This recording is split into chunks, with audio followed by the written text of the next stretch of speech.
Laval, we're waiting for the end of this West Virginia game. So I'm gonna tee you up on this, man. Kansas right now has 15 Help me quad understand, one Rob. They have 15 quad one wins. Their worst loss on the season is at Iowa State. If you want to go by simply net ratings, their worst loss in the season as at home against TCU by 23 points. That one's not pretty. But they've also beaten Texas at home, Baylor at home. They won at Kentucky. They won at TCU.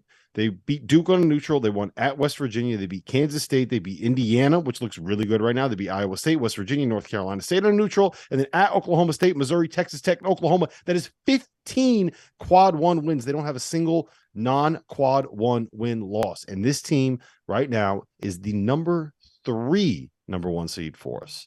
Alabama and Houston are above them.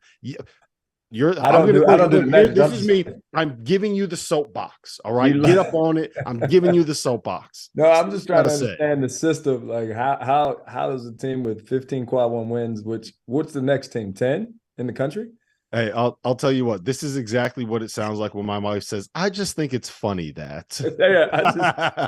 And you left out, Rob, they have the number one strength of schedule. So they played the hardest schedule. They've won the most games against the best competition. And they're not the overall number one seed for what reason? I don't understand. You know, if the system is supposed to make some kind of sense to you, nobody knows, Laval. Nobody knows. They're not the overall number one seed. Then you look at their average net losses, right? So you said they take losses into account. They've got the best average net is 15. So they've only lost to really good teams.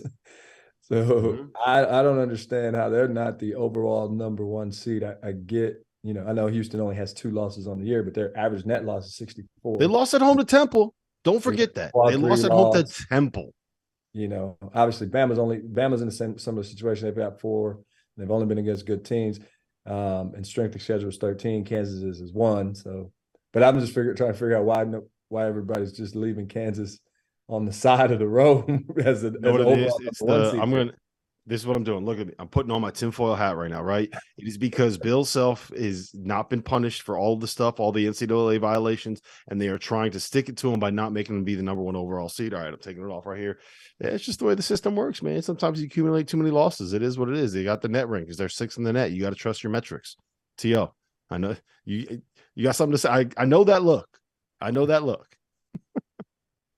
Net rankings are just everywhere right now. Like here's the thing.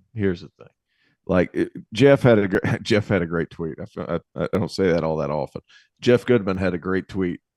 It was something if there's this many fluctuations this late in the season with this, I'll tell you what it was. Work, Clemson moved 17 spots in the net after beating NC State on the road by 1 million or whatever it was. And if you move that much this late in the season with this much of a sample of data, then something is flawed in the metric. The only thing I'll push back on is if you have 363 teams, the middle is going to be so congested that like you can move up a lot in the rankings without having a very big change in what your metric actually. Does that make sense? Like it could be like 1/1000th of a point on that metric could change like 3 spots just because they're. No, you sound crazy right now. You sound crazy. I might, man. I am kind of crazy. Listen, we're gonna